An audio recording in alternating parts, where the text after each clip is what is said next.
A very good morning to all of you.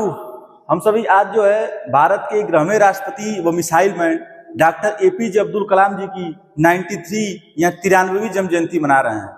तो सबसे पहले मैं डॉक्टर एपीजे अब्दुल कलाम और भारत के 11वें राष्ट्रपति व missile man doctor APJ Abdul Kalam ji की 93वीं जन्म जयंती पर मैं उन्हें कोटिशत नमन तथा विनम्र श्रद्धांजलि अर्पित करता हूँ। आपका जन्म जो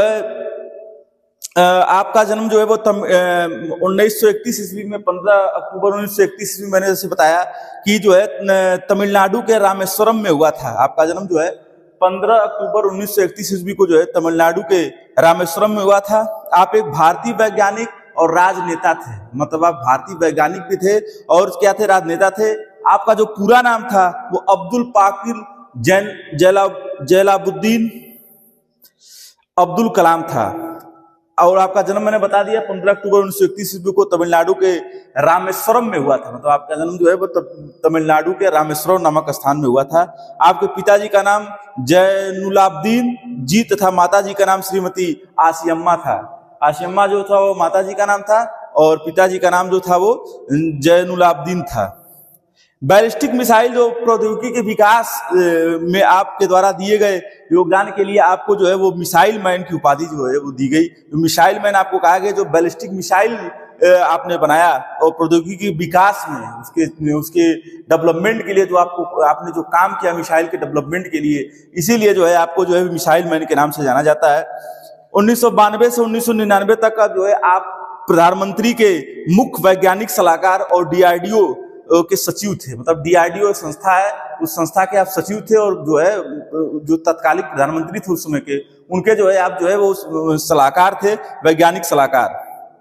पोखरण परीक्षण के दौरान आप मुख्य परियोजना समन्वयक थे। मतलब पोखरण का जो परीक्षण हुआ था उस परीक्षण में जो है आप जो है मुख्य समन्वयक परियोजना के समन्वयक थे।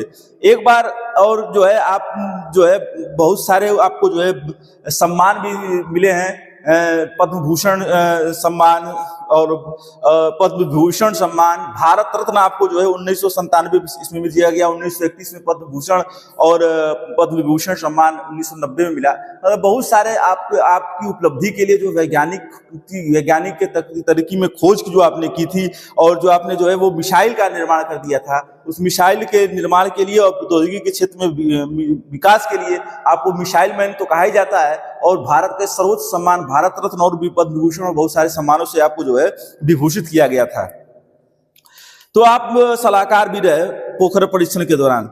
अब एक घटना आपके जीवन में घटी जो आप जब बचपन में थे तो आपके जीवन में एक घटना घटी जिस घटना ने जो है आपको आपके जीवन में जो है में जो है एक सीख आपने उस घटना से लिया, सीख घटना से लोगों को लेना चाहिए। और वो घटना क्या थी, जैसा कि बताया जाता है एक बार जब आप जो है आप जो एपीजे अब्दुल कलाम जी थे वो 5वीं कक्षा में जब पढ़ रहे थे तो कक्षा में एक अध्यापक आए, उनके कक्षा में जो एक अध्यापक आए और अध्यापक जो है जब आए तो अब्दुल कलाम जो उस कक्षा में पढ़ रहे थे उस कक्षा में उनके एक जो मित्र थे, घनिष्ठ मित्र थे, रामानंद शास्त्री के साथ वो आगे की लाइन में क्या हुए थे, बैठे हुए थे। मतलब वो घनिष्ठ मित्र थे उनके और इतनी घनिष्ठता थी कि वो लोग दोनों साथ जो थे वो मुस्लिम थे और ये हिंदू थे, लेकिन इतनी मित्रता अच्छी थी। यही तो हमारी संस्कृति है भारत की कि लोग सभी लोग मिलजुल के रहते हैं। तो इतनी अच्छी संस्कृति थी कि जो वो उन लोग में दोस्ती थी कि वो लोग आपस में मिल के साथ जो है वो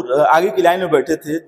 नए जो अध्यापक आए वो एक मुसलमान लड़के के साथ हिंदू पुजारी को जब उन्होंने देखा बैठते हुए, रामानंद शास्त्री जी को जब इनके साथ बैठते हुए देखा तो वो सहन नहीं कर सका। मतलब वो भी जो है वो ब्राह्मण था और जब उन्होंने देखा कि ये भी ब्राह्मण और एक मुस्लिम लड़का साथ बैठा है आगे की डेस्क में, तो उसको जो है वो भेदभाव, घृणा जो मन में कुछ लोगों के रहती है वो घृणा उसके मन में भी थी, उस अध्यापक के मन में भी थी घृणा।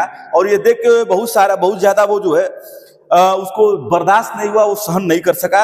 उसने अब्दुल कलाम को पिछले बेंच पर बैठने को कहा और उसने कहा कि आप जो है उठा के कहा क्लास में और कहा कि भेदभाव जो एक परंपरा है और एक बहुत ही गलत परंपरा हमारे देश में है, इस परंपरा का सामना, इस भेदभाव का सामना कहीं ना कहीं अम्बेडकर जी को भी झेलना पड़ा और इसी में एक कहानी अब्दुल कलाम जी की भी, उनको भी इस भेदभाव का सामना करना पड़ा। तो उनको उठा के पीछे कर दिया उसने अब्दुल कलाम को पिछले बेंच पर बैठा दिया और रामानंद शास्त्री और अब्दुल कलाम दोनों अलग हुए। जब उसको ये बर्दाश्त नहीं हुआ तो उसने जो है उनको पीछे की डेस्क पर बैठा दिया और उनको आगे रहा। और ये दोनों लोग, इतनी मित्रता अच्छी थी लेकिन होने के नाते पीछे तो वो बैठ गए, लेकिन जो है वो लोग जो है हमेशा उदास रहते थे।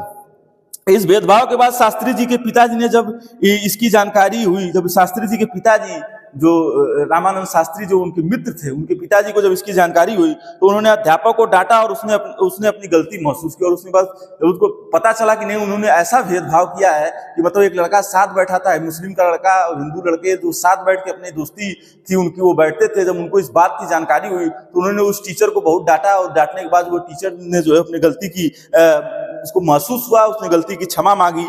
इस घटना से, और जो ये घटना हुई उसमें, ये घटना जो है जब वो पढ़ाई कर रहे थे, जब वो पढ़ते थे उस समय की घटना थी। मैंने जैसा कि बताया ही कि जो है 5वीं कक्षा में वो जो है पढ़ रहे थे, उस समय की घटना थी। और इस घटना ने जो ये घटना घटी वो एक हमारी ये सच्ची घटना बोल सकते हैं, इसलिए क्योंकि जो है हमारे यहाँ देश में भी जो है आज धर्म के नाम पर हिंदू मुस्लिम सिख ईसाई सभी लोगों को आपस में लड़ाया जाता है। और लड़ाने के लिए कहीं ना कहीं राजनेता जिम्मेदार हैं और देश में जो है ये सब चीजें चलती हैं। तो इस घटना से हमको ये सबक लेना चाहिए, सीख लेनी चाहिए कि हम सभी को कभी भी आपस में जो है वो धर्म के आधार पर भेदभाव नहीं करना चाहिए। अगर हम आपस में धर्म के आधार पर भेदभाव करते हैं तो कहीं ना कहीं देश को हम पीछे ले जाते हैं। और देश को जब देश पीछे जाता है तो जो है राष्ट्र पीछे जाता है, तो हम विकासशील से विकसित राष्ट्र की तरफ नहीं बढ़ सकते। मैं हमेशा कहता हूं तो धर्म के आधार पर जो भेदभाव का सामना करना पड़ा अब्दुल कलाम जी को, और बाद में चल के उस अध्यापक ने जो है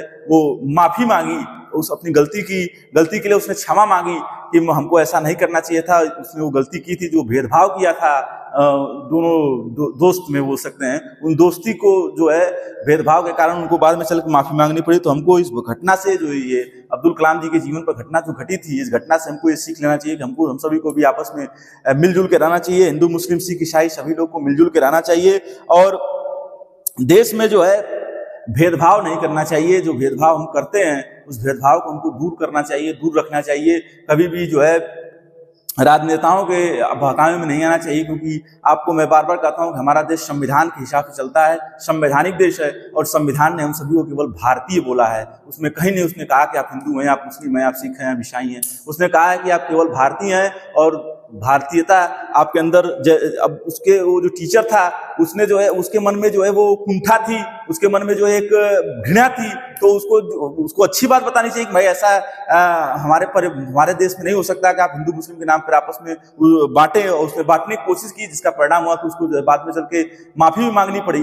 तो कम से कम हम जो है ये चीज आज जो अम्बेडकर जी के जीवन में घटनाएं घटी, चाहे जो अब्दुल कलाम जी के जीवन में जो हमने इनके बाल्यावस्था की घटना बताई, जो छोटे जब थे तब उसकी घटना बताई जब वो 5वीं कक्षा में पढ़ रहे थे, तो उस घटना से हमको ये सीख लेना चाहिए कि हम सभी को आपस में धर्म के आधार पर भेदभाव नहीं करना चाहिए और सभी लोग को, हिंदू मुस्लिम सिख ईसाई सभी समुदाय के लोगों को मिलजुल कर रहना चाहिए, जिससे एक अच्छा समाज और एक अच्छे राष्ट्र का निर्माण हो।